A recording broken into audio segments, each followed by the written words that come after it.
Eh, y bueno, recordarles entonces la dinámica de la sesión es de preguntas y respuestas pedagógicas.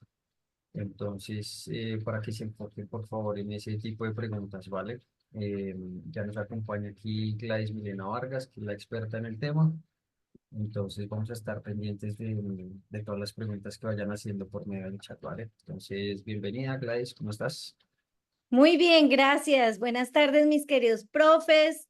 Gracias, Jonathan, por acompañarnos en la tarde de hoy. Bueno, mis profes, ¿cómo vamos a hacer la sesión? Vamos a aprovechar a escribir nuestras preguntas en el chat, pero antes vamos a dar unas pautas de, pues, unos acuerdos para que podamos llevar la sesión de la mejor manera.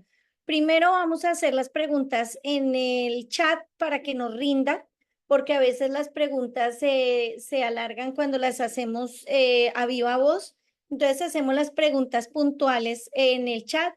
Segundo, tener en cuenta el tema de la netiqueta. Recuerden que escribir en mayúsculas es como mal visto en el tema de la etiqueta en las redes. Tener en cuenta que eso es como si estuviéramos gritando, regañando. Entonces, tener en cuenta eso al escribir que no sea en mayúscula, pues guardar el respeto, la moderación, de pronto pues tener claro que aquí hay un grupo heterogéneo, que hay profes que están empezando su carrera, otros que ya están a punto de retirarse, entonces otros que pues de pronto entienden las cosas un poquito más fácil, otros no tanto. Entonces es importante que tengamos claro que así como de pronto su merced ya sabe algunas cosas, de pronto hay compañeros que no saben y para todos ustedes está este encuentro, para los que ya tienen cosas muy claras como para los que no, pero entonces seguir como ese debido respeto a los compañeros. Entonces les doy la bienvenida en la tarde de hoy. Comienzo a leer sus preguntas. Vamos a empezar a leer esas preguntas que ustedes tienen. Yo espero que ya estén avanzados en el curso y que si ya han visto todos los videos, si han hecho todos los simulacros, los invito a ver las sesiones de preguntas y respuestas, los que están en los módulos finales. Quiero invitarlos también a que en el módulo de webinars, en el módulo de webinars van a encontrar más de 13 webinars donde analizamos casos a profundidad también para los que de pronto no han visto ese módulo final de webinars. Allí analizamos casos a profundidad. Entonces es muy interesante también que lo miren. Lo mismo las sesiones de preguntas y respuestas. Y también les voy a aconsejar que revisen los documentos que están ya recogidos. Ahí están referentes técnicos, normas, leyes, decretos. Entonces les voy a pedir que por favor también le den una mirada a esos tres últimos módulos porque así se van a preparar mucho mejor. Entonces comencemos con las preguntas en la tarde de hoy, 2:04 de la tarde. Empiezo a leer preguntas que ustedes me vayan escribiendo en el chat. ¿Listo? Recuerden que de pronto hay unos compañeros que recién entraron ayer, otros que ya están bastante ya aventajados, pero que ahí van a encontrar todo el material y todo el soporte. Bueno, los leo. ¿Cuáles son esas preguntas que ustedes tienen?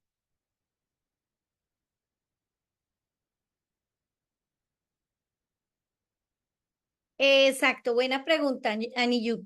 Efectivamente. Hay que aclarar lo de los indicadores de logro. Estos indicadores de logro ya no se usan, ya debemos hablar en términos de evidencias y aprendizajes. Es la pregunta que hace Aniyut. Efectivamente, sí, ya no estamos hablando en términos de indicadores de logro. De pronto hay escuelas que todavía están generando esta propuesta de evaluación, pero si estamos hablando de competencias y estamos hablando de los aprendizajes de la competencia y de las evidencias de los aprendizajes, entonces ya es tiempo que la institución educativa empiece a generar el cambio. Por ejemplo, los estándares ya hablan de aprendizajes, los DBA ya hablan de evidencias. Entonces, pues va a ser muy importante que nosotros, pues en coherencia a ello, empecemos a trabajar con esas evidencias. para que las tengamos en cuenta. Es importante que a nivel normativa nacional los estándares ya aparecen con aprendizajes claros. Si ustedes revisan a nivel de normativa nacional, los DBA ya hablan de evidencias, el ICFES también ya está generando matrices de evidencias. Entonces, pues, si ya en su institución educativa hicieron el cambio, pues maravilloso. Si no lo han hecho, pues hay que hacerlo. Ahora, hay instituciones educativas en las que se habla se hacen mix, pero pues yo no le veo la lógica a un logro cuando lo que queremos es ver aprendizajes de la competencia. Entonces, el logro pues no tiene lógica porque es un indicador de un logro de algo que espera el profesor, en tanto que el aprendizaje es lo que realmente tiene apropiado el estudiante. Entonces, por eso yo no aconsejo que ustedes de pronto en sus instituciones hagan el proceso de juntar los indicadores de logro con la nueva propuesta porque realmente pues hay que generar un trabajo ya más concatenado con los componentes curriculares que son. O sea, nosotros debemos desarrollar una propuesta con los indicadores que son, con los indicadores, no, con los elementos curriculares que son, porque pues si seguimos de pronto trabajando con logros, pues qué sentido tiene eso si es que el logro se relaciona con los procesos de enseñanza y con lo que el maestro quiere lograr en el niño, en tanto que el aprendizaje es lo que el estudiante realmente pues va a aprender. Entonces, eso es muy importante que lo tengan. El ministerio ya empieza a hablar de estos referentes, empieza a hablar de ellos para que pues puedan generar un trabajo mucho más asertivo. El Ministerio de Educación, si ustedes ya entran a la página del ministerio, ya empieza a hablar de DBAs, ya empieza a hablar de estándares y empieza a hablar dentro de esa propuesta de aprendizajes y evidencias. Entonces, pues si en su institución todavía usan esto, pues como un poco delicado. Bueno, la Universidad de Antioquia pues no ha emitido todavía guías, ya hemos estado revisando y nada, pero Jimena, yo quiero darte un parte de tranquilidad porque el curso que estás estudiando está basado en el modelo basado en evidencias, que las evidencias son como lo que muestra el evaluado alrededor de sus aprendizajes de la competencia. Entonces, pues estén tranquilos porque realmente saben que eso que van a evaluarles es sus competencias pedagógicas y cómo esos conocimientos ustedes los ponen en juego en situaciones de la vida real. Por eso es tan importante que entren a los webinarios, a ese último módulo. Abajo está en el penúltimo, último módulo. Allí van a encontrar webinarios donde hacemos profundo análisis de casos para que ustedes puedan entender cómo se generan esas miradas y cómo se aplica lo que uno sabe y lo que sabe hacer con lo que sabe eh, para poder dar cuenta de las situaciones que nos ponen en la prueba. Bueno, las áreas que tienen DBA son ciencias naturales, ciencias sociales, lenguaje, matemáticas, transición, inglés y pues obviamente tener en cuenta que el inglés tiene los estándares también para secundaria, los DBAs y los DBAs para secundaria, pero también en inglés tienen los DBAs para primaria y para preescolar. Entonces, ténganlo en cuenta para que pues se pueda hacer un trabajo específico. Eso es lo que se tiene por ahora. El ministerio, pues, en este momento están como en stand-by, pararon esos procesos. Lo que uno esperaría era que hicieran realmente DBAs de todas las áreas, pero en este momento, pues, no se tienen esos DBA completos. Ahora bien, eh, bueno, sí, señora Jenny. Esta sesión queda grabada. Yo no sé si tú alcanzaste a entrar ahorita, antes de que yo dijera. Tienen que poner mucho cuidado cuando estoy contándoles, pero si acabas de entrar, les decía que estas sesiones de preguntas y respuestas quedan en un último módulo. O sea, ahí ustedes encontraron los 7 primeros módulos que son 8, que es el módulo introductorio, el módulo 1 al 6, que son aprendizajes clave del maestro. Luego en el 7 ya encuentran casos de análisis profundo. En cada uno de los módulos encuentran simulacros y luego en los módulos 8, 9 y 10 van a encontrar 3 cosas. Van a encontrar una carpeta de documentos donde están las leyes, donde están los decretos, donde están los referentes técnicos del ministerio y entonces ahí van a poder trabajar sin necesidad de estar buscando en internet tanta cosa. Entonces es importante que ustedes puedan entrar a esa carpeta. La segunda carpeta es una carpeta donde encuentran preguntas y respuestas. Todas estas sesiones de preguntas y respuestas las van a encontrar en esta carpeta. Estas sesiones son importantes porque si ustedes se dan cuenta, en todas las sesiones de preguntas y respuestas estamos abordando muchos temas. O sea, hemos hablado de todo, de todo. Hoy estamos hablando, por ejemplo, de DBA. Ahorita vamos a hablar de hemisferios cerebrales. Vamos a hablar de competencias, de lineamientos, estándares de creación de DBAs. Entonces, pues, así como esas preguntas clave que están haciendo sus compañeros en este momento y que yo las voy a contestar, así hay una cantidad de preguntas y de cuestionamientos que han hecho sus compañeros y que pues les van a permitir que ustedes estudien cuando a través de esas sesiones de preguntas y respuestas. Perdónenme que me estoy aquí agarrando el cabello porque está haciendo un calor en Valledupar tremendo. Bueno, vámonos con la siguiente pregunta. Entonces, es importante que analicen esas sesiones, todas estas sesiones que han grabado los webinarios que hacemos, en donde hacemos análisis de caso profundo. Esos ya los encuentran ustedes en uno de los módulos finales y están buenísimos. Entonces, es bueno que ustedes vayan viendo esos webinarios porque hacemos análisis de casos y pues se presentan ideas muy buenas alrededor de esos casos. Bueno,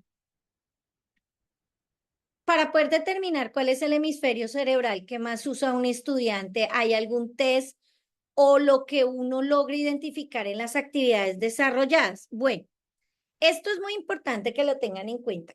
Primero, yo siempre les he dicho algo, los maestros no podemos diagnosticar, ustedes lo saben. El maestro no puede diagnosticar, el maestro tiene que tener claro que puede, como dice Aniyub, observar a través de las actividades realizadas ciertos como comportamientos y características. Pueden conseguirse un test, que en internet hay varios tests, pero realmente el maestro en sí no puede llegar a diagnosticar. Eso lo hace ya, es un psicólogo, pues ya experto en el tema desde la psicología clínica, entonces se puede hacer este tipo de procesos. Ahora bien, sí podemos nosotros determinar a partir de unos comportamientos, de unas características. Pero entonces era importante entender qué es eso de los hemisferios. Entonces, pues ustedes saben que el cerebro pues tiene 2 partes y pues está el hemisferio derecho, el hemisferio izquierdo. Y entonces, esa parte del cerebro que controla esas funciones de los músculos, del habla, del pensamiento, de la capacidad de leer, de redactar y de aprender, eh, tiene que ver con el funcionamiento del cerebro. Entonces, el hemisferio derecho, por ejemplo, controla los músculos que están en el lado izquierdo del cuerpo. Y el hemisferio izquierdo controla los músculos que están en el lado derecho del cuerpo. Entonces, pues, por ese lado, pues habría que mirar desde el análisis que nosotros podamos generar cómo el estudiante está desarrollando procesos de ciertas características que nosotros podemos empezar a evidenciar. Por ejemplo, el cerebro, el hemisferio derecho es el que va procesando la información y entonces va generando toda la coordinación visual espacial y entonces ahí vemos que hay niños que tienen dificultades para generar esa coordinación visoespacial. Entonces podríamos decir que no, el hemisferio derecho no es tan predominante la labor que realiza como el procesamiento que genera el hemisferio izquierdo. El hemisferio izquierdo, por ejemplo, procesa esa información de manera secuencial. Entonces ahí va uno viendo cómo el hemisferio derecho actúa de una manera, el hemisferio izquierdo actúa de otra. Por ejemplo, el hemisferio derecho te ayuda a desarrollar la comunicación a través de tu capacidad de comunicarte con los demás, que es a través del lenguaje. Entonces, eso es importante tenerlo en cuenta. Eh, Cuando nosotros hablamos de funciones de los hemisferios, pues hay que tener claro que a partir de allí eh, la persona adquiere unos aprendizajes nuevos y dependiendo del hemisferio que tenga mayor predominancia, pues va a tener más facilidades para adquirir cierta información o para desarrollar y apropiarse de ciertos conocimientos que si tiene predominancia hemisferio izquierdo o hemisferio derecho. Entonces, los dos lados del cerebro, pues ellos de todas maneras se conectan y tienen unas comisuras en las que de pronto usted ve que se destaca un cuerpo calloso y que ese cuerpo calloso pues es imprescindible porque va a permitir que la persona genere un equilibrio entre ambos hemisferios y eso va a ayudar a que la persona pues pueda aprender más. Ahora bien, eh, entonces para irte cerrando la pregunta, pues habría que hacer una serie de test que nosotros encontramos en internet, toca mirar bien que sean lugares en donde nosotros podamos generar confianza y pues que hay unos que ya le generan a uno pago, entonces también pues hay que tener cuidado, ¿no? Por ejemplo, el hemisferio derecho es más responsable de, como para observar así a simple vista, uno ve que hay niños que tienen más capacidad creativa y artística. Entonces, esos niños son los que están trabajando más con el hemisferio derecho. Ahí entonces está muy dada la imaginación, la parte, como les decía, visoespacial, todo el tema del goce y la apreciación estética, la percepción visual, el procesar la información de manera más rápida y más holística, eso ayuda muchísimo. Entonces, por ejemplo, usted ve niños que comprenden más los patrones y las formas. Entonces, esos niños pues tienen mayor predominancia del hemisferio derecho que del hemisferio izquierdo. El hemisferio derecho trabaja toda la parte de la intuición, la creatividad. Entonces, pues así es muy importante que podamos generar el proceso. Bueno, vamos a mirar para ir avanzando porque no me quiero quedar con una sola pregunta porque me quedo hablando del tema de estilos de aprendizaje y a mí me gusta mucho. Pero bueno, podemos seguir ahondando después. Sí, queda grabada la sesión.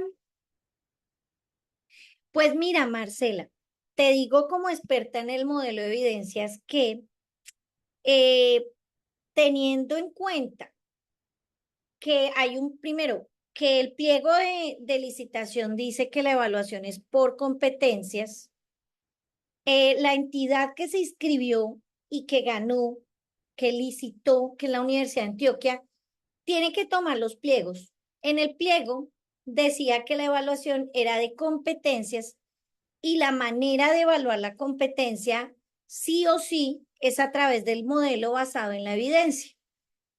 ¿Cómo recoges tú evidencias de manera escrita en una prueba de papel y lápiz? Eh, Porque yo puedo recoger evidencias cuando veo a un maestro dando clases. De hecho, el proceso en sí de evaluación tiene unos espacios donde va a tener quien le monitoree su clase, le revise, va a haber un director de escuela o un rector que lo va a evaluar sus competencias, sus desempeños in situ, pero, pero a papel y lápiz, pues lo que queda más fácil y lo que usamos los expertos en modelo basado en evidencias es a través de casuística. ¿Por qué? Porque evaluar la competencia de una persona quiere decir que su merced lo tiene que poner en situación real. Entonces, si yo quiero saber qué hace un chef cuando se le sala la comida, pues tengo que ponerlo en un caso en el que se le salen los frijoles. Entonces, ¿qué va a hacer? Entonces él va a tomar soluciones rápidas. Entonces dice, bueno, le voy a poner un poquito de panela, de paso me queda más paisa el frijol y bajo automáticamente el azúcar.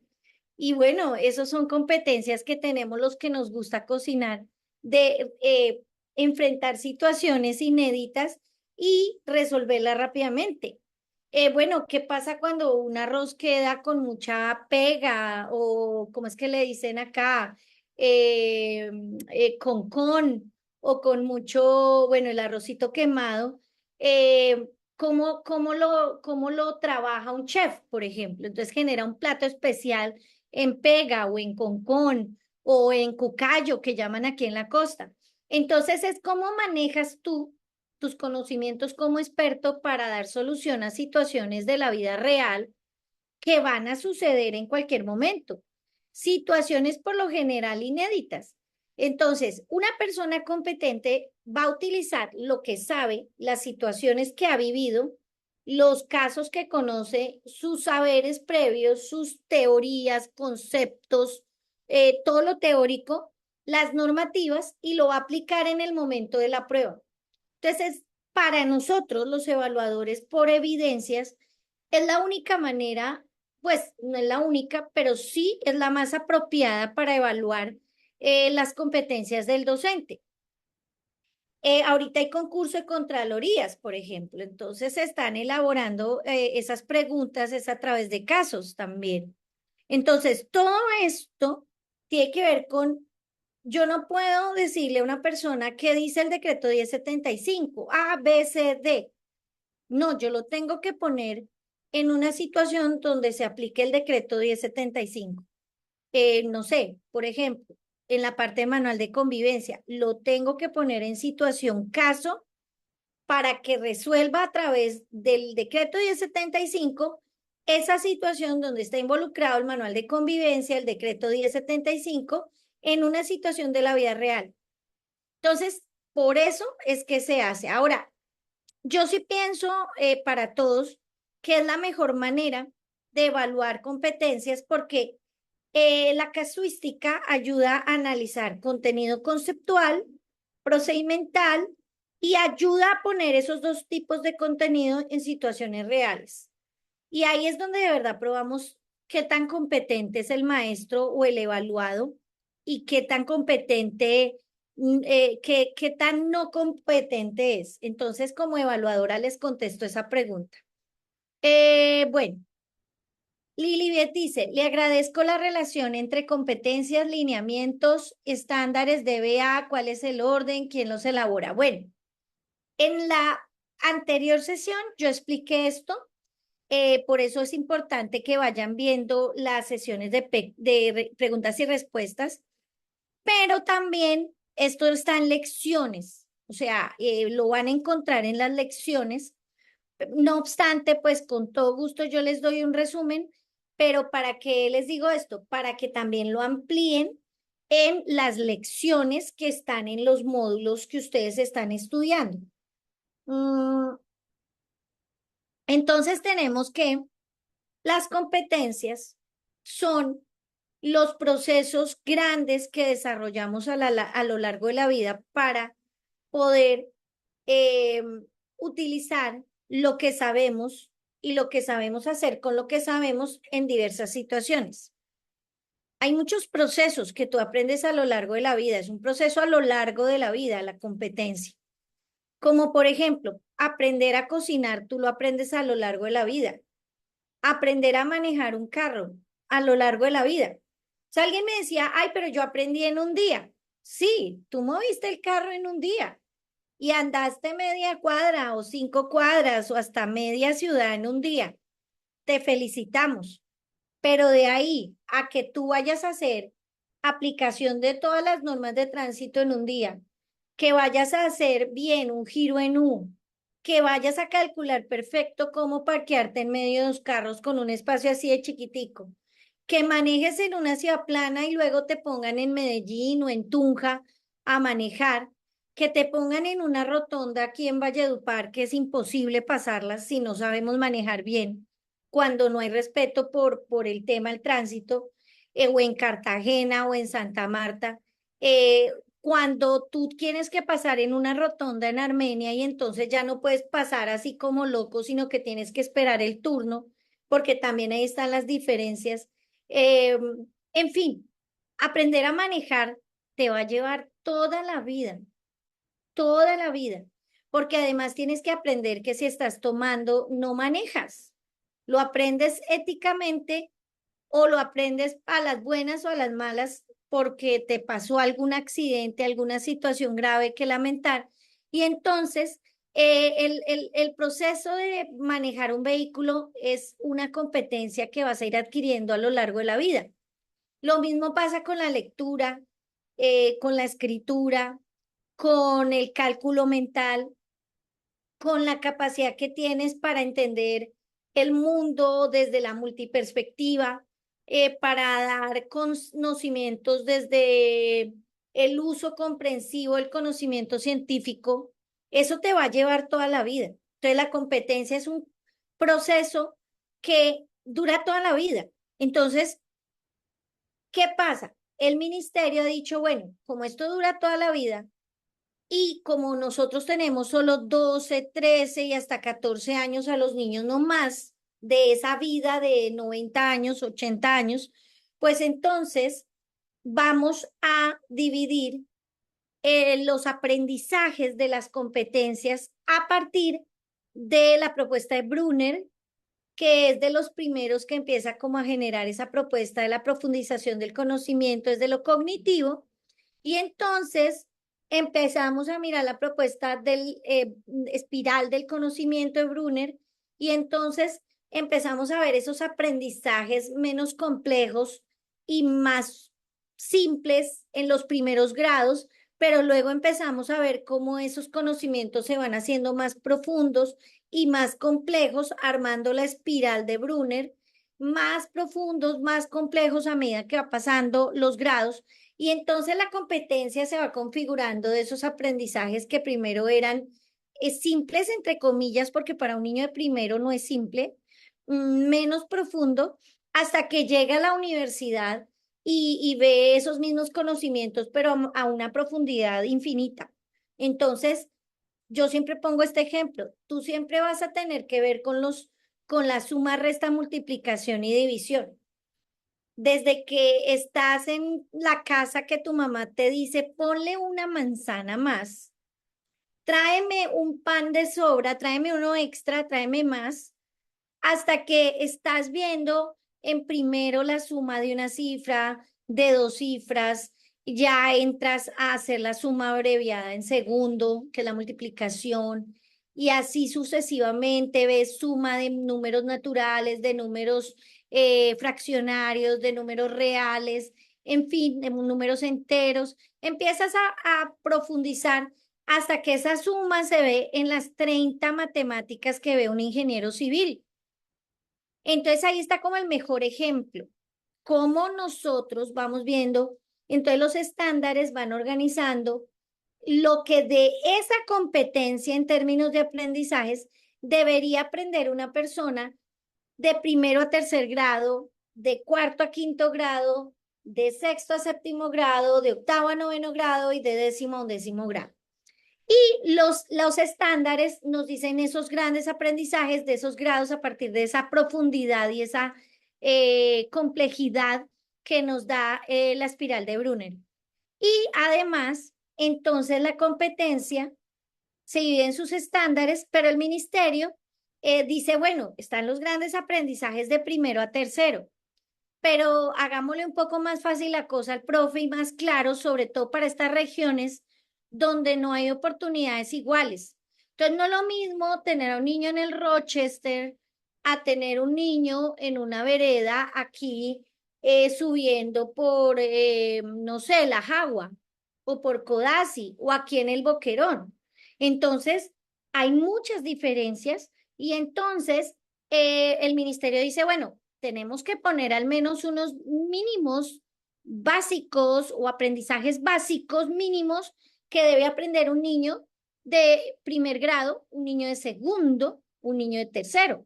Porque si bien están los estándares, que son los grandes aprendizajes de esos grados, hay que poner los mínimos aprendizajes, ya no por grupo de grados, ni tan complejos como el estándar, sino los mínimos aprendizajes, el mínimo. O sea, que un niño que tú tengas en primero, tú tienes que asegurarte que esos DBA le queden claros. ¿Y esos DBA de dónde salen? De los estándares. ¿Y los estándares de dónde salen? De las competencias. Ese es el orden. Ahora bien, ¿qué son los lineamientos? Los lineamientos son unos documentos que hizo el Ministerio de Educación desde la década de los 80, que ustedes de pronto no habían nacido algunos todavía, pero que permiten dar una línea interesante. Hay cosas que ya están obsoletas, pero créanme, profes, que a veces yo me pongo a mirar y digo, oiga, qué cosa tan buena. Hay unas cosas, no más en mi área de español, buenísimas. Yo miro matemáticas y hay unos procesos muy chéveres. Y ya ahí se empezó a hablar del aprendizaje para toda la vida, de lo procesual del conocimiento, de la importancia de aprender esos grandes procesos. Y ya se empieza a hablar como de una mirada cercana a las competencias y es por eso que es bueno que el profesor entienda esos lineamientos. Por ejemplo, en mi área de español, los lineamientos estaba hasta Jaime Niño Díez, los más viejitos se acordarán que era ministro de Educación, los que tienen como 50, 60 años que estén aquí conmigo, que son más o menos de mi edad. Imagínense, eso es del año UPA, de los años 80. Y entonces, cuando estaba este ministro, hicieron los lineamientos de español y ya empezaron a hablar de una ética de la comunicación. Empezaron a hablar de procesos de comprensión y producción textual. Empezaron a hablar de medios simbólicos. Entonces, cuando un profe abre los estándares sin haber leído los lineamientos, dice, pero ¿de dónde salen estos ejes? No entiendo. Entonces, hay cosas que todavía están en funcionamiento, otras obsoletas, que por ejemplo en preescolar han cambiado mucho las cosas, que eso se los explico ahí en las lecciones de preescolar. Ahora bien, los que no son de preescolar, véanlas, porque es que ustedes deben saber todo el proceso de un niño desde pre-kinder hasta grado 11. Entonces es importante que ustedes lean esos referentes técnicos, así sean de otras áreas.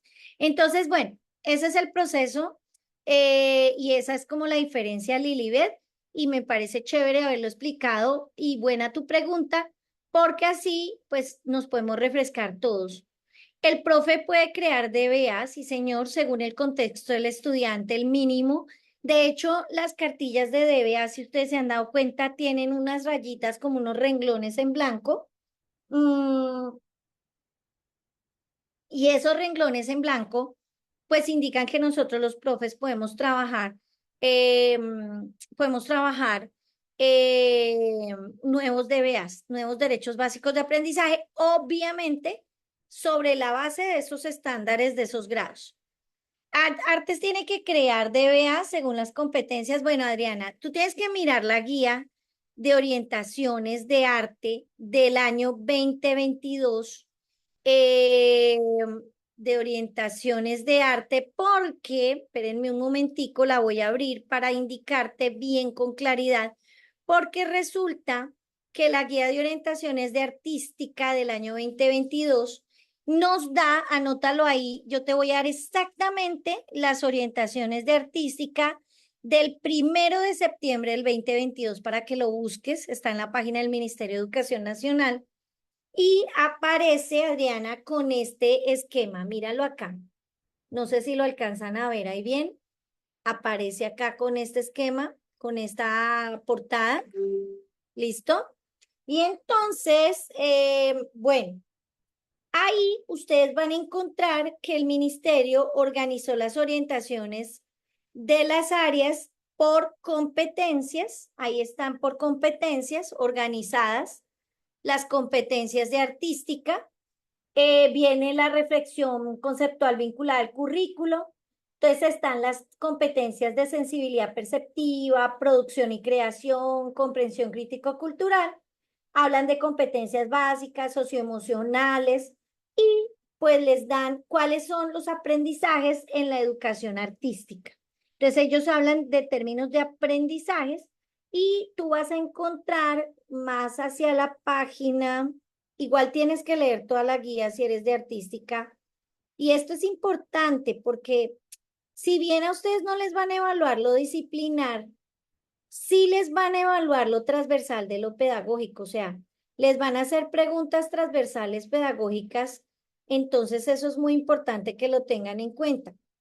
Entonces aquí te vas a dar cuenta que los referentes y componentes del área artística son tres: los lineamientos curriculares de educación artística, el MEN del año 2000, las orientaciones pedagógicas para la educación artística, que es el documento 16 del año 2010, y estas que son las orientaciones curriculares para la educación artística y cultural para la educación básica y media del año 2022.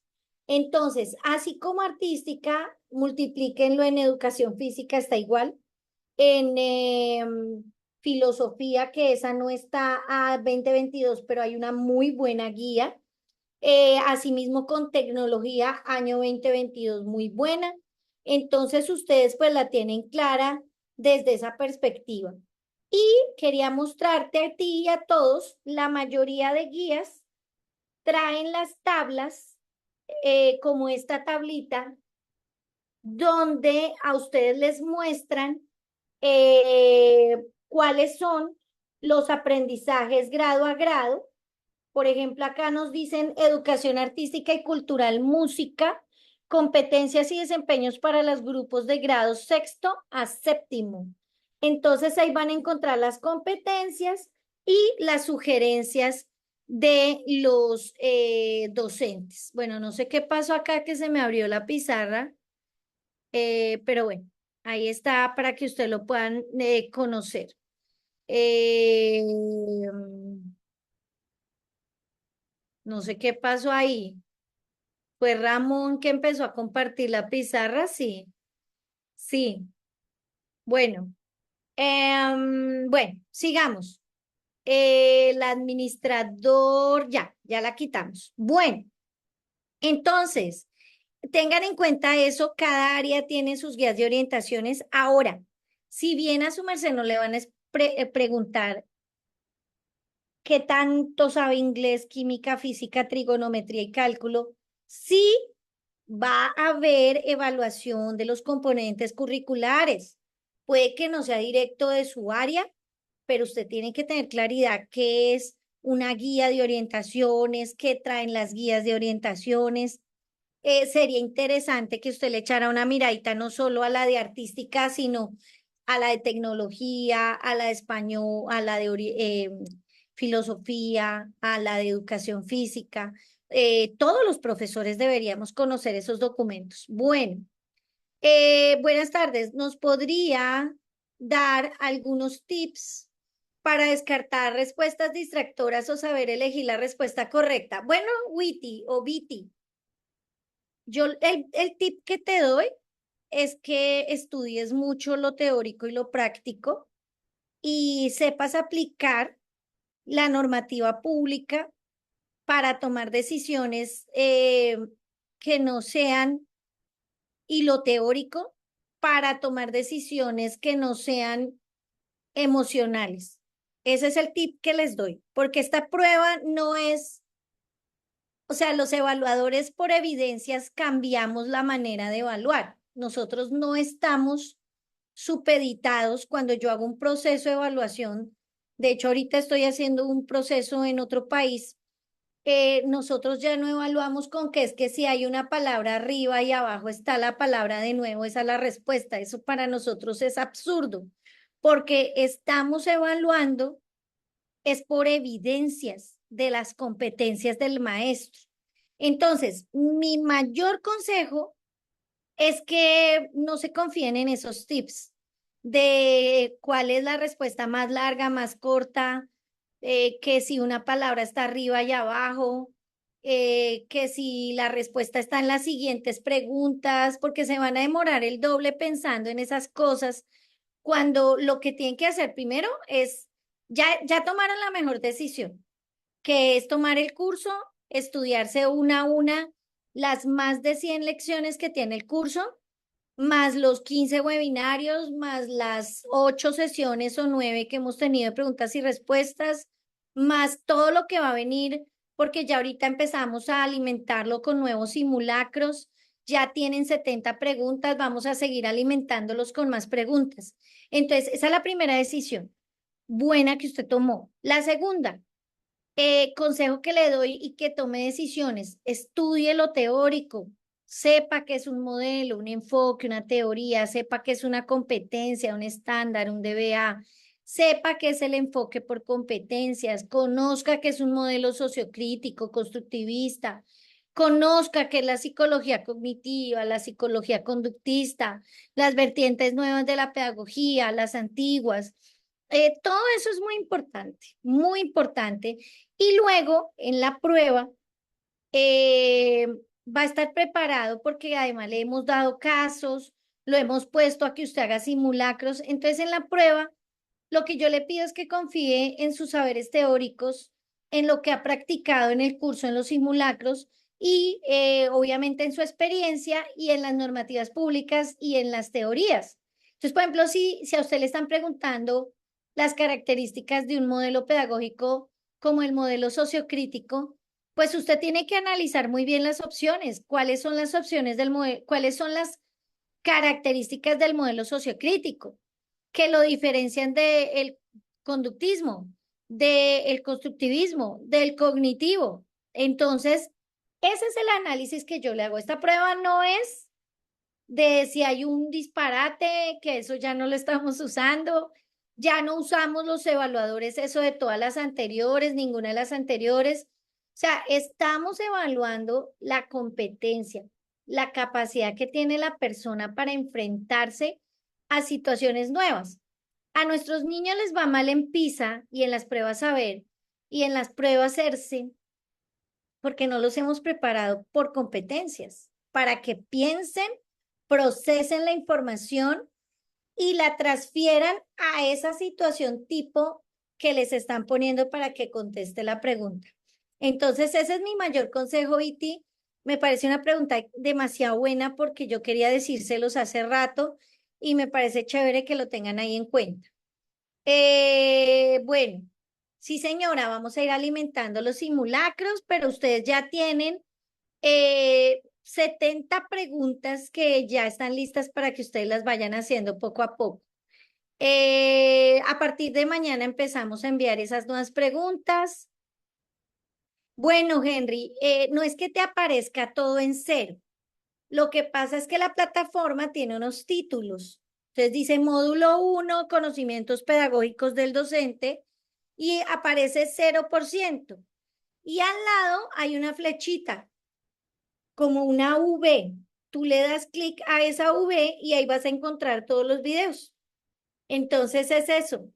Ahora, si el tema persiste, entonces escriban al correo formación@magisterio.com.co.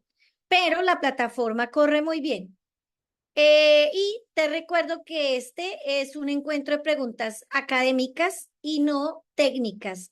Tenemos encuentros de soporte técnico semanales que tanto este encuentro como los técnicos les va a llegar al correo. Sí, en esas estamos, sí, señor, estamos enriqueciendo para recoger. Si tú miras el módulo 7, Lisandro, ahí recogemos todos los de todos los temas. Pero igual lo seguimos, eh, lo vamos a seguir alimentando el curso. Listo.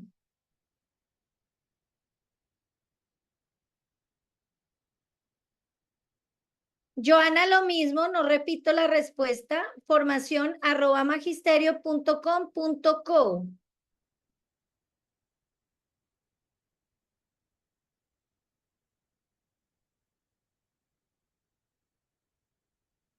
Bueno, Floralba, y iPhone de Raiza.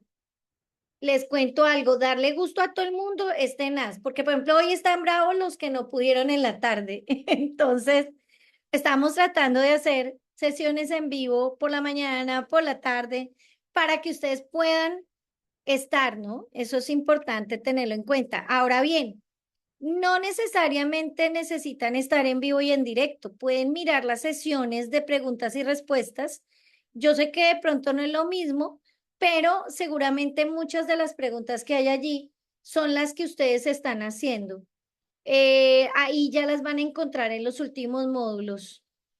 Si las dificultades que se presentan en la vida real son tan variadas y las posibles soluciones se dan de forma variada de acuerdo al contexto, ¿cómo podemos ser más asertivos en las respuestas de la evaluación? Muy buena pregunta.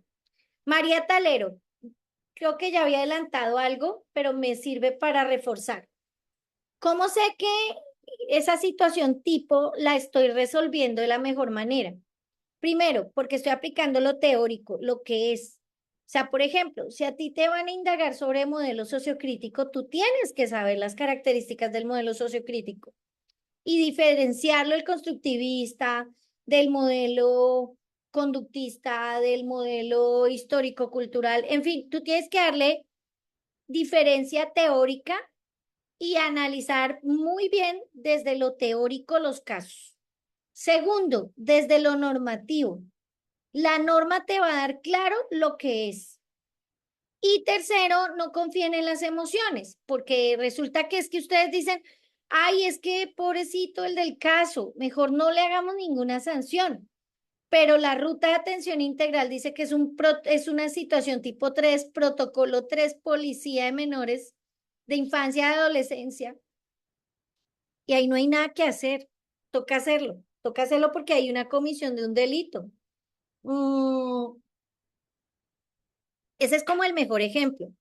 Por ejemplo, el CIE. Ah, no, eso lo arreglamos con los muchachos, con el papá. De pronto que repita y haga un periodo y pues ahí vamos viendo. No, tienes que ajustarte al CIE.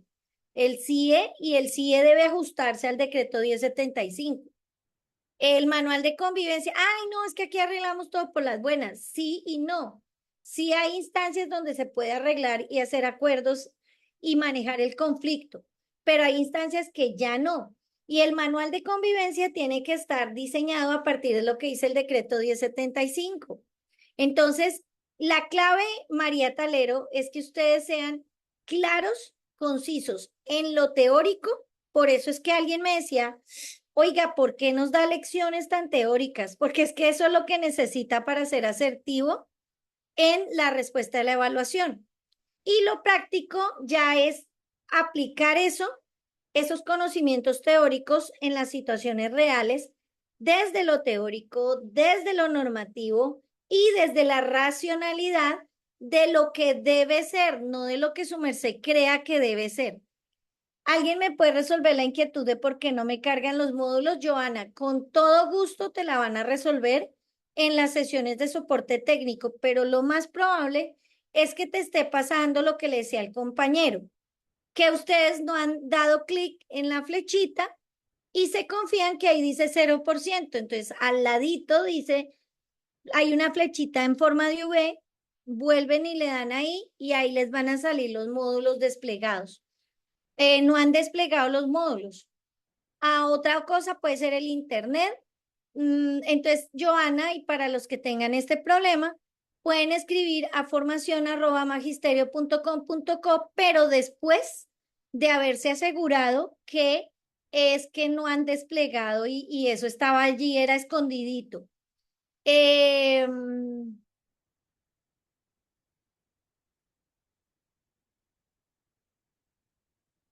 bueno, Marcela Salazar. Eh, por ejemplo, algunos ejemplos de preguntas en donde se vinculen artículos o decretos. Bueno, el curso está lleno de ejemplos. El curso tiene ejemplos al 100 de casos donde se aplican artículos y decretos. Pero, ¿qué podemos decir? Por ejemplo, aplicación del CIE, les va a salir mucho, entonces decreto 1075, sección 3, capítulo 3, evaluación del aprendizaje. Les va a salir mucho manual de funciones del docente, aplicación del manual de funciones del docente, casos donde les digan cuáles son las funciones del docente, por ejemplo, casos en donde que yo en los webinars, yo no sé si ustedes han visto los 15 webinars que hay o 14 que hay en los últimos módulos. Allí he trabajado siempre normativa, siempre. Ahí hay como 14 casos donde ustedes van a ver eso. Y hay casos como, por ejemplo, que les pueden salir en la prueba, casos en donde les pongan que un profe es negligente y no aplica la malla curricular. Y entonces, ¿qué normativa aplica ahí? Manual de funciones, porque el profesor, una de sus funciones es aplicar el currículo institucional. Ese tipo de casos les puede salir. Toda la aplicación del manual de funciones de los profesores. Ustedes deben conocer de pe a pa su manual de funciones y saber cuáles son sus funciones, porque por cada función les puede salir un caso. Entonces, yo, por ejemplo, he elaborado casos para otras entidades y, obvio, para entidades educativas gubernamentales. Y lo primero que yo hago es tomar los manuales de funciones y miro función por función y de ahí saco preguntas y casos al 100%.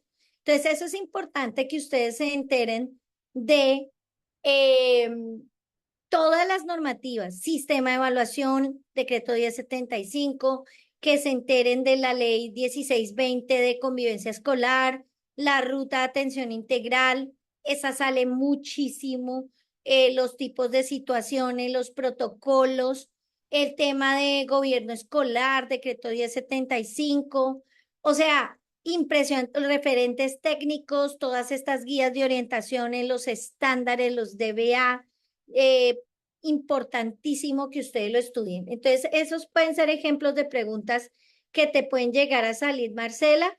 Y si quieres enriquecerte con ejemplos ya tipo casos más profundos, vete y miras los últimos módulos, los webinars, y ahí he dado ejemplos, muchos ejemplos sobre este aspecto.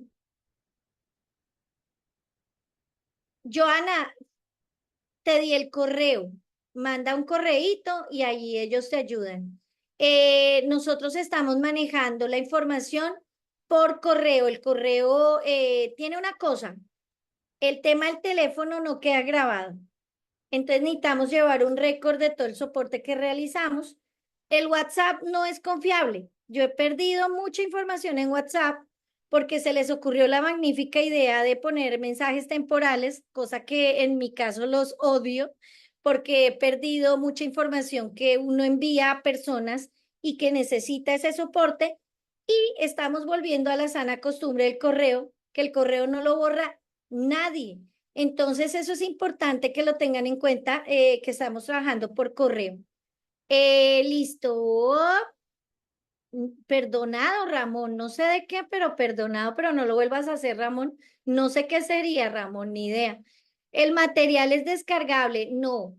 Lo que puedes hacer, digamos, si estás en zona rural, es, por ejemplo, cuando uno entra a, yo tengo Prime Video, que me encanta porque es una cosa muy chévere, y digamos que yo quiero ver un capítulo de mi serie favorita, que es Doc, y acá, yo no sé si ustedes ven, uno puede descargar el capítulo desde esta flechita para verlo offline. Lo mismo hace Hotmart, pero yo no puedo descargar a mi celular este episodio de mi serie favorita por algo que se llama derechos de autor, porque entonces después la pongo en YouTube y pues se quedan ellos sin lo que merecen por el trabajo que hicieron.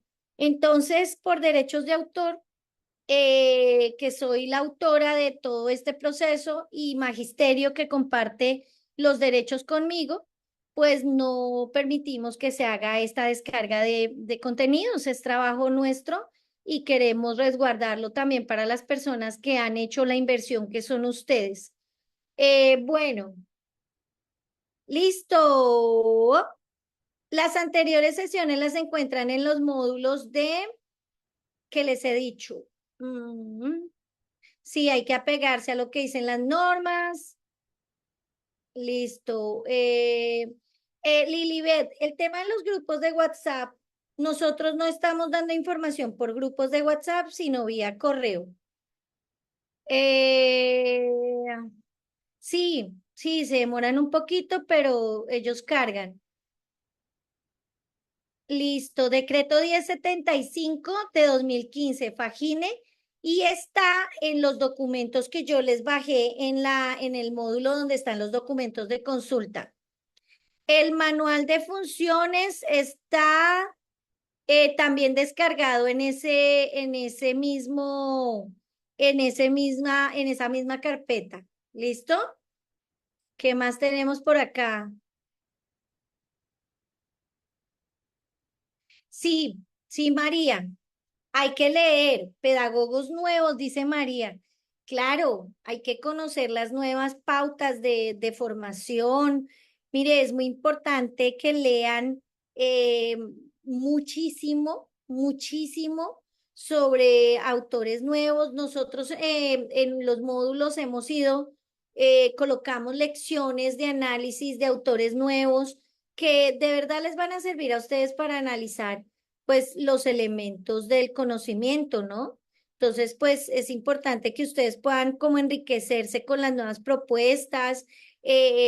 Aquí es muy importante, por ejemplo, que trabajen las perspectivas humanistas, por ejemplo, empezar a leer algo más sobre Abraham Maslow, por ejemplo, que aunque es pues de pronto del año 75, pero es más reciente que María Montessori o que ellos, pero también conocer propuestas nuevas, conocer, por ejemplo, el trabajo de la Universidad de Harvard, del Proyecto Cero, leer, por ejemplo, a Church, que trabaja todo el pensamiento visible, David Perkins, que trabaja todo el proceso de desarrollo cognitivo. Ahí mismo de Harvard pueden leer a Tina Blythe, que ella trabaja todo el proceso de secuencias didácticas a partir de la comprensión, el trabajo maravilloso que hace Church, que va a venir aquí a Colombia ahorita en un mes sobre el pensamiento visible, es una cosa espectacular.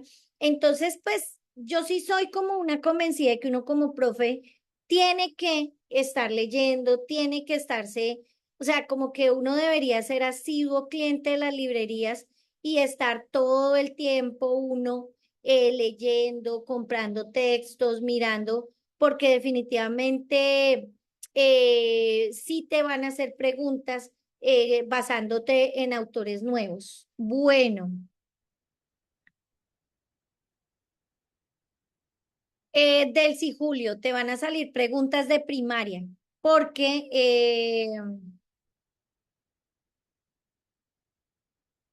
buena pregunta, Delcy Julio, a ustedes les van a dar una cartilla a los de preescolar.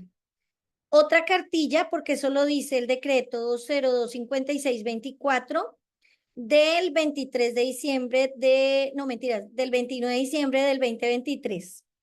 Dice el ministerio, debajo de la rúbrica, que se va a entregar en la prueba una cartilla para los de preescolar, una cartilla para los de primaria, una cartilla para los de secundaria y media. Lo que sí pasa es que te van a dar la cartilla con preguntas de todas las áreas, porque lo que te evalúan no es lo disciplinar, sino lo pedagógico. Entonces te ponen ejemplos, digamos que dicen, un profesor de religión está incumpliendo lo que indican las orientaciones curriculares. Tú, ay, yo no soy de religión, sí, pero sabes que es incumplir con las pautas y las orientaciones curriculares. Eso es lo que te van a evaluar, no si sabes religión, sino si sabes planear a partir de las orientaciones curriculares esa área y cualquier área que se te pueda pasar por el frente. Entonces, eso es muy importante que tengan en cuenta que les van a dar cartillas por grado. La prueba es totalmente pedagógica, no disciplinar.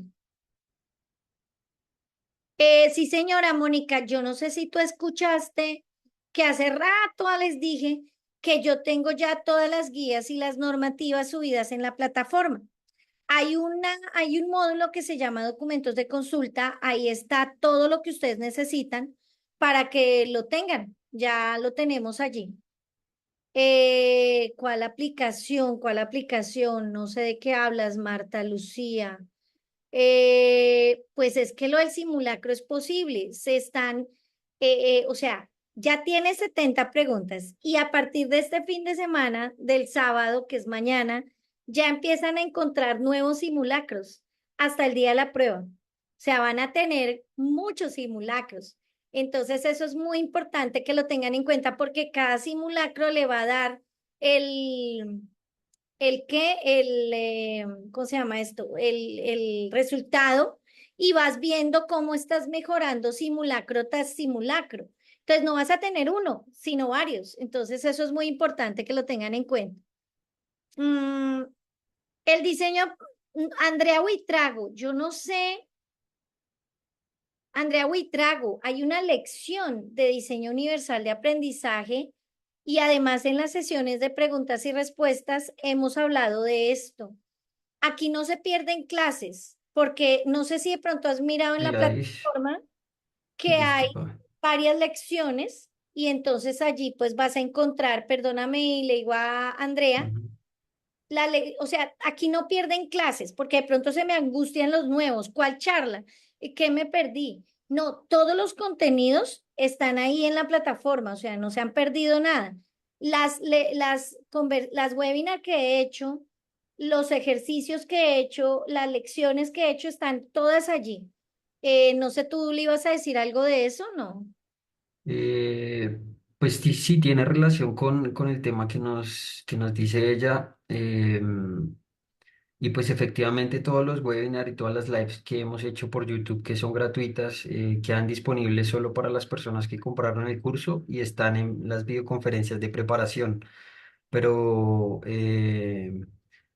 creo que nosotros no hemos hecho un live específico para Dúa o sí, Es que yo no sé si ella sino está que hay hablando el que hicieron magisterio con el doctor Sergio, pero esto no sí, es de parte pronto puede haber una confusión ahí porque creo que ella también me preguntó eso.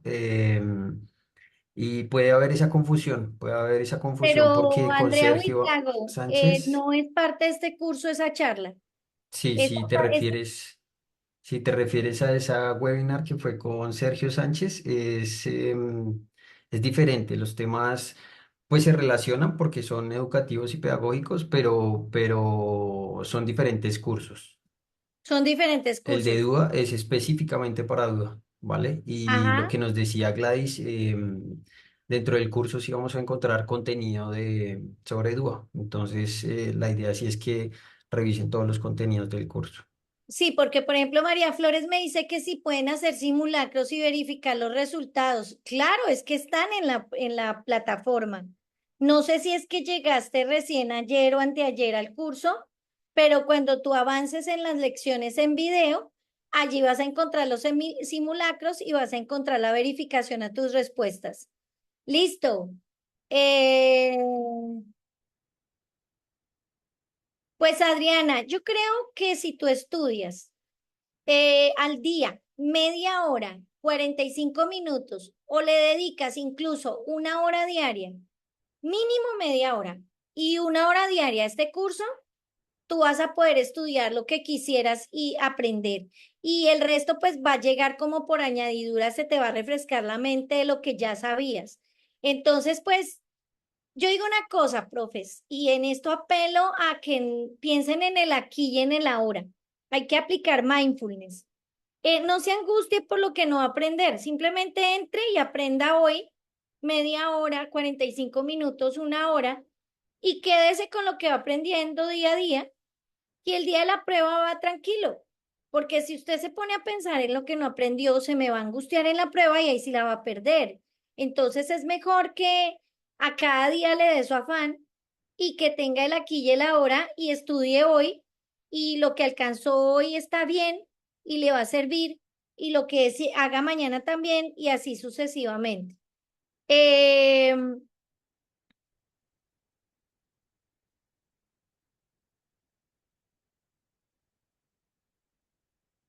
no, Andrea Buitrago, el enfoque interestructurante no es un enfoque, sino es un tipo de enfoques. Entonces, cuando la enseñanza para la comprensión sí es un enfoque, y cuando hablamos de heteroestructurante, interestructurante, se refiere al tipo de enfoque. O sea, es como la clasificación grande de los enfoques. Entonces, a mí sí me preocupa que muchos colegios colocan un nombre, pero ni se dan cuenta de dónde lo están sacando los directores, los coordinadores, los profes, y lo ponen muy a la ligera. Entonces, la clasificación, te voy a dar un ejemplo con algo más sencillo. Yo puedo decir que hay animales eh, cuadrúpedos, bípedos, ¿cierto? Y dentro de esos animales cuadrúpedos están los felinos. Y dentro de esos felinos está el gato. ¿Listo? Ahora bien, eh, aquí pasa lo mismo. Es la gran categoría que hay modelos pedagógicos interesestructurantes, interestructurantes, que dependen, perdón, y enfoques también que dependen si están centrados en el estudiante, si están centrados en el profesor, si están centrados en el contenido. Y dentro de esas divisiones, de acuerdo a lo que se enfoquen, entonces nacen los enfoques ya específicos. No es la división de enfoques, sino nace el enfoque, y dentro del enfoque por ejemplo, la enseñanza para la comprensión, la escuela transformadora, la pedagogía conceptual, son eh, tipos de enfoques, y pueden pertenecer a alguna de estas categorías, dependiendo si están centrados más en el estudiante que en el profe, se llaman de una manera; si son más centrados en el contenido que el profe, tienen otra forma. Entonces, eso es importante que ustedes lo tengan en cuenta. Cada simulacro arroja respuestas, sí, señora. Sí, señora. Ailén, arroja si es verdad, si están bien y cuánto te sacaste. Listo. Saludos también aquí desde Valledupar, Norosí Bolívar. Ah, no, no, no, no, no, Marta Lucía, Marta Lucía, no, no. Yo les estaba dando un ejemplo de Prime Video, que es para unas series de televisión, o, eh, ¿cómo se llama la otra? Netflix. Netflix. Eso, pero el curso está en Hotmart. El curso está en Hotmart. Listo. Y ahí es donde pueden hacer ese mismo ejercicio. Estaba haciendo una analogía. Eh, María Flores, no te van a hacer preguntas de pronto directas de qué harías tú si tienes un niño con X o Y síndrome, pero sí es importante que sepas qué es diseño universal de aprendizaje, qué es el PIAR, cómo se aplica el PIAR, cuándo, y sería bueno también que le echaran una mirada por ejemplo, a qué es autismo, qué es Asperger, qué es síndrome de Down, qué es discapacidad cognitiva, visual, eh, pero ya como más a modo general, que es lo mismo que les digo con las guías de orientaciones de las áreas, que pues que uno debería conocerlo, ¿no? En las pestañas de abajo, sí, señor, después del módulo 7, Fagine, o sí, señora. iPhone de Mariu, me haces un favor, revisas todos tus correos, y en tus correos te debió haber llegado algo que se llama Hotmart. Lees correo por correo y ahí te van a dar instrucciones muy sencillitas para que puedas acceder a la plataforma. Eh, Eso, no los habían visto esos módulos del final. Claro, es que esos son buenísimos. Eh,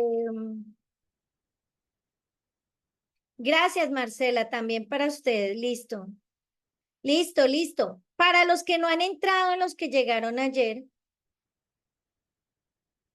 está entre 0 y 45, Mildred. No, no le ponga el mínimo, Mildred. Ustedes van por el 45, no, señoritos. Ustedes se me van a fajar en ese examen. Nada que mínimo. ¿Qué es eso? No, señora. Así no jugamos, Mildred. Listo. Bueno, mis profes, 3:11 de la tarde debo dejarlos. Entonces, mis profes, muy importante que ustedes se pongan pilas. ¿Cómo así que qué es lo mínimo? ¿Cómo así? No, señores. Pónganse pilas, estudien. No piensen en cuánto me falta por estudiar. Usted piense, eso es como cuando uno piensa en las deudas. Uno dice, uy, Dios mío, debo 300 millones de pesos y me gano 1.100.000. ¿Qué hago? 1.300.000. No va a acabar nunca. Voy a nacer y voy a volver a vivir y no voy a pagar nunca eso. No, señores, no piensen en eso. Piensen que hoy va a pagar una parte y gloria a Dios y listo. Se pagó lo de hoy y Dios va a proveer. Lo mismo acá, vamos a estudiar juiciosos todos los días, con la fe puesta en buenas vibras, como dicen por ahí, frecuencia alta. Piensen en que van a pasar bien este examen, estudien todos los días un poquito. Es como cuando uno está llenando el chanchito de moneditas y cuando se da cuenta, tiene para pagar los tiquetes para República Dominicana ida y vuelta. Así que nada, pónganse pilas, jovencitos, y no se angustien. ¿Listo? Nos vemos la semana entrante para el próximo encuentro. Vamos a estar dando cambios de horarios para que se puedan acomodar, pero igual no se angustie si no puede entrar, mírelo en diferido, mire lo chévere que estamos contestando cosas interesantes. Mírenlo en diferido. Les mando un abrazo, gracias Jonathan, y que Dios los bendiga a todos. Nos vemos. Chao, chao. Dale, Gladys, una feliz tarde para todos. Muchas gracias por el espacio. Que estén bien, hasta luego. Bye.